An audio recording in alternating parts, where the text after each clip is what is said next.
во Србија. Ансамблот на Македонскиот национален совет, пејачката група Тоше Проески.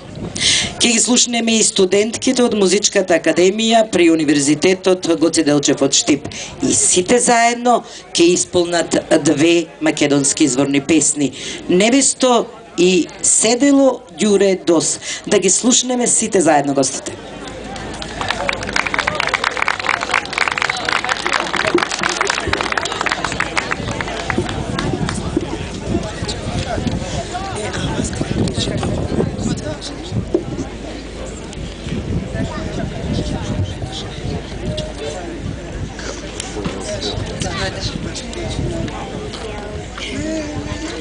Невесто, невесто, лесно ще се довере, на лесно ще се довере.